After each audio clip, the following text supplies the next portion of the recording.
মৌর্য আমলে এটি ছিল বাংলার অন্যতম গুরুত্বপূর্ণ প্রশাসনিক ও বাণিজ্যিক কেন্দ্র। বগুড়ার করতোয়া নদীর তীরে গড়ে ওঠা এই নগরী ছিল কোনো সাধারণ জনপদ নয়, এটি ছিল একটি মেগা সিটি।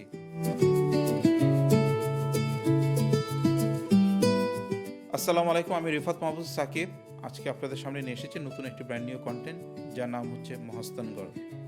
2000 সালের পুরনো শহরের রহস্য। বাংলাদেশের মাটির নিচে ঘুমিয়ে আছে এমন এক প্রাচীন শহর যার বয়স 2000 বছরেরও বেশি। এক সময় যেখানে রাজনীতি, বাণিজ্য আর সভ্যতার কোলাহলে মুখর ছিল আকাশ বাতাস, আজ সেখানেই পড়ে আছে শুধু ইতিহাসের নীরব ধ্বংসাবশেষ। কিন্তু প্রশ্ন হলো, কোথায় হারিয়ে গেল এ শহর? কিভাবে এ সময়কার সমৃদ্ধ নগরী ধীরে ধীরে মাটির নিচে চাপা পড়ে গেল? চলুন আজ আমরা খুঁজে দেখি মহাস্থানগড়ের হারিয়ে যাওয়া ইতিহাস আর রহস্য। পুণ্ড্রবর্ধন, বাংলার প্রাচীন মেগাসিটি। আজ যাকে আমরা মহাস্থানগড় বলি, প্রাচীনকালে এর নাম ছিল পুণ্ড্রনগর বা পুণ্ড্রবর্ধন।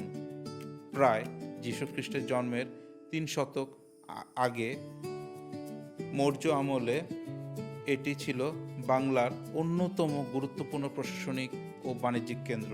বগুড়ার করতোয়া নদীর তীরে গড়ে ওঠা এই নগরী ছিল কোনো সাধারণ জনপদ নয়, এটি ছিল একটি মেগা সিটি। উঁচু প্রাচীর ঘেরা এই শহরের ভেতর ছিল পরিকল্পিত রাস্তা, উন্নত পয় নিষ্কাশন ব্যবস্থা এবং সমৃদ্ধ বাণিজ্য কেন্দ্র। গ্রিক পরিব্রাজক মেগাস্থিনিস এবং চীন ভ্রমণকারী হিউয়েন সাংয়ের লেখায় এই অঞ্চলের সমৃদ্ধির উল্লেখ পাওয়া যায়। কিন্তু মহাস্থানগড়ের সবচেয়ে বড় আকর্ষণ শুধু এর ইতিহাস নয়, এর মাটির নিচে লুকিয়ে আছে এখনও অমীমাংসিত মাটির নিচের রহস্য। বেহুলার বাসরঘর ও জিয়ত কুণ্ড মহাস্থানগড়কে ঘিরে রহস্যের শেষ নেই। প্রত্নতাত্ত্বিকরা যতই খনন করছেন ততই বেরিয়ে এসেছে নতুন নতুন ইতিহাসের স্তর। এর মধ্যে অন্যতম হলো জিয়তকুণ্ড বা জীবন কূপ। লোককথায় অনুযায়ী এই কূপের পানিতে নাকি মৃত সৈন্য জীবিত হয়ে উঠত। যদিও এর বৈজ্ঞানিক প্রমাণ নেই, তবুও গল্পটি শত শত বছর ধরে বেঁচে আছে মানুষের বিশ্বাসে। আরও একটি রহস্যময় স্থান হলো গোকুল মেদ, যা স্থানীয়ভাবে পরিচিত বেহুলার বাসরঘর নামে।